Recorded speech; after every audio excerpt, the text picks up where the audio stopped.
এখন থেকে আপনার প্রিয় সিরিয়ালগুলো ফ্রিতে দেখুন এক্সক্লুসিভলি শুধুমাত্র সান নেক্সটে। এখনই অ্যাপ ডাউনলোড করুন।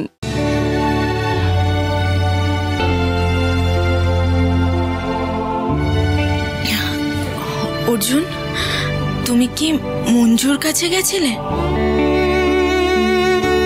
তুমি নিজের মনের কথা ওকে জানিয়েছো? না মানে সেটা শুনে কি ও খারাপ কিছু বলেছে? মানে তোমাদের মধ্যে কি রাগারাগি হয়েছে? অর্জুন বলো না। কি বলি বলতো দাদা ভাই,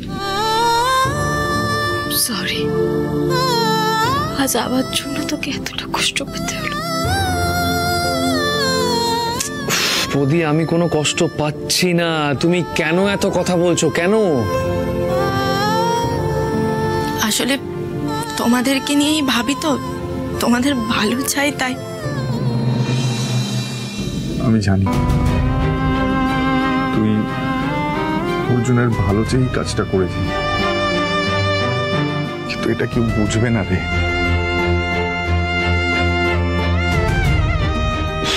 বৌদি, কেন বারবার এক কথা তুমি বলে যাচ্ছ? তোমায় বললাম তো ভেতরে যেতে। তোমায় প্লিজ একটু একা থাকতে দাও, প্লিজ।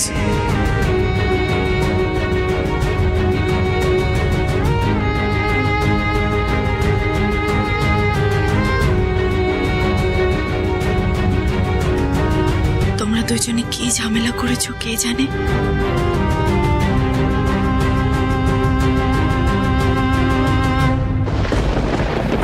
দেখ, আর ঝামেলা বাড়িয়ে কোনো লাভ নেই।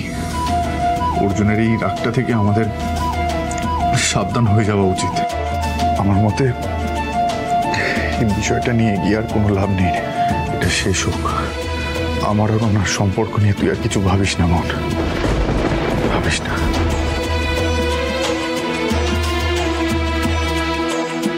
অনেক রাত হয়েছে, খাওয়া দাওয়া করে শুয়ে পড়।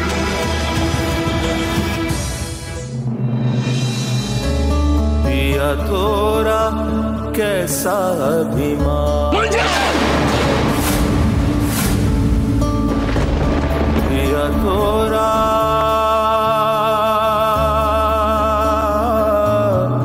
कैसा अभिमान।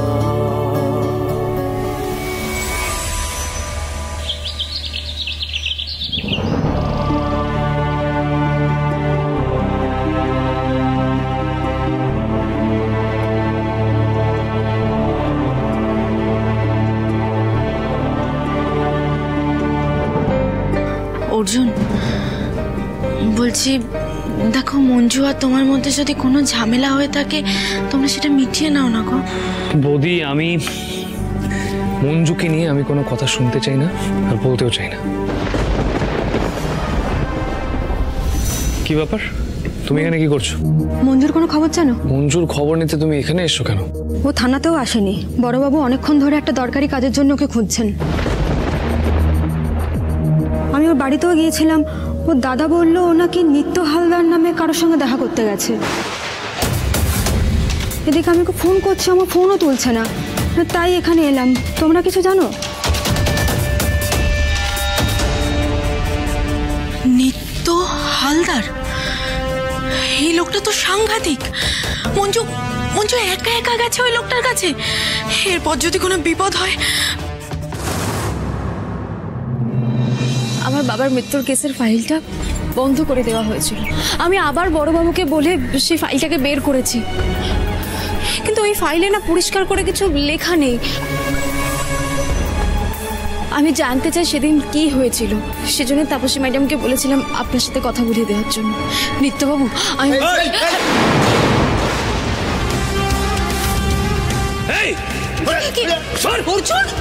তো সাহসী করে হবে? এতগুলো ছেলে মিলে একটা মেয়েকে ঘিরে রেখেছিস?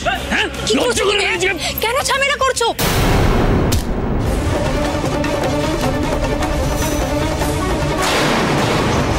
কেন মারছো? ওরা কিছু করেনি আমার। অর্জুন ছাড়ো, তুমি আবার ঝামেলা করছো। অর্জুন, ছাড়ো ওদেরকে। ছাড়। আচ্ছা, চিনিস না? ছাড়।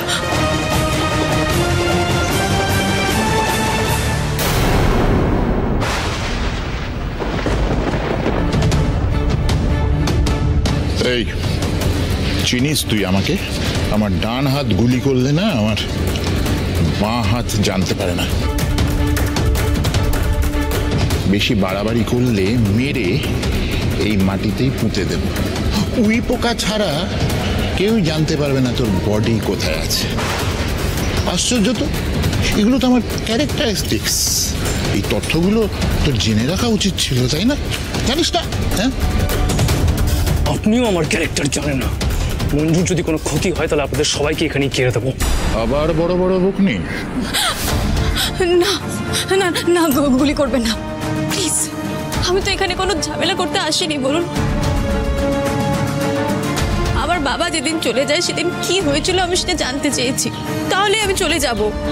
প্রচুর কিছু না জেনে শুনে কেন ঝামেলা করতে চলে এলে? তোমাকে কেউ বলেছিল ঝামেলা করতে? ওরা কেউ আমার কোনো ক্ষতি করেনি। নিত্যবাবু, আপনি রাগ করবেন না, একটু ঠান্ডা মাথায় আমার কথাগুলো শুনুন। আমার না জীবনে কখনো মাথা গরম হয় না, এটাই আমার ক্যারেক্টার। ছুঁচো মেরে ভাত বন্ধ করে লাভ নেই। আসলে কপতি প্রেমে মজেছি। প্রেম করতে দিই। তবে ব্যাপার হচ্ছে যে ভালোবাসা জিনিসটা খুব সুবিধার নয় আর কি। মন শরীর সব কিছুরই প্রবলেম হতে পারে। দেখে ছেড়ে দেব, যেতে দেব, শুধু সময় নষ্ট করে লাভ নেই। এরকম করবেন না, অনেক আশা নিয়ে আপনার কাছে এসেছি। সেদিন কি হয়েছিল সেটা শুধুমাত্র উনি জানেন। সেদিন রসুলপুরের উনি গিয়েছিলেন, আমি যাইনি। আর সেদিন কি ঘটেছিল সেটা তার পর দিনের নিউজ পেপারে ফলাও করে বেরিয়েছে, ওখান থেকে পাওয়া যাবে।